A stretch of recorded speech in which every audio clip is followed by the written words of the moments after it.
I think the thing is that you even question the need of jobs, you know, at the end of the day.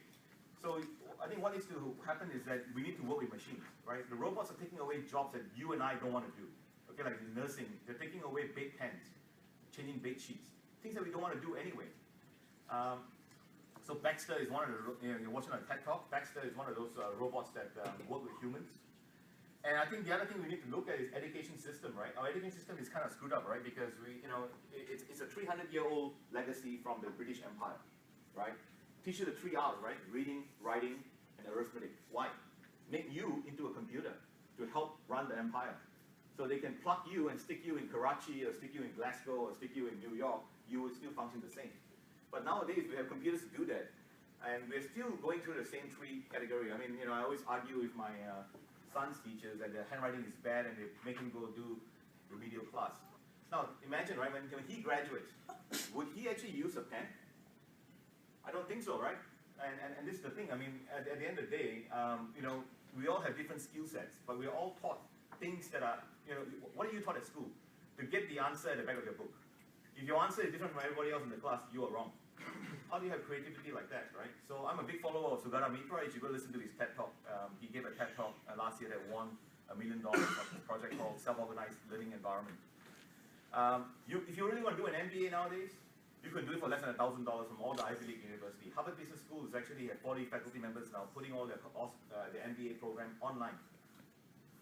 This is Jack Andraka, right? Jack Andraka, you guys know him, right? He's a hero of the youth. 15-year-old kid a few years ago that invented pancreatic cancer that is 28 times cheaper and I think 600 times faster than any other kind of pancreatic cancer detection. He was very motivated to do this because his father's best friend passed away of pancreatic cancer. It's very hard to detect. So he actually found a way to do it. He wrote to 200 faculty members in his local university. Everybody said no, except one guy said, oh, come on in and talk to my PhD students. And in 6 months, he developed this product and he won the Intel Prize. And he has developed this product. If he can do this, right, I'm sure you guys can do even more amazing stuff.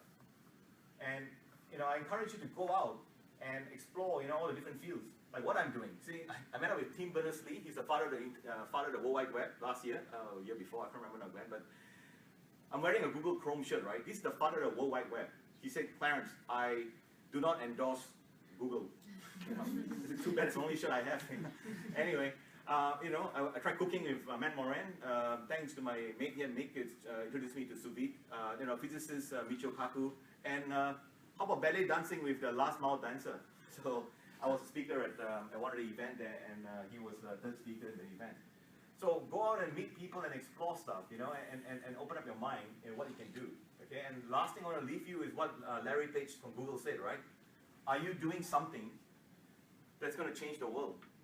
Okay, most people are not. So you should try and do that, right? Because the amount of work you're going to do to impact 100 people is going to be the same amount of work you're going to do to impact 1 billion. And with technology, you can leverage up on that.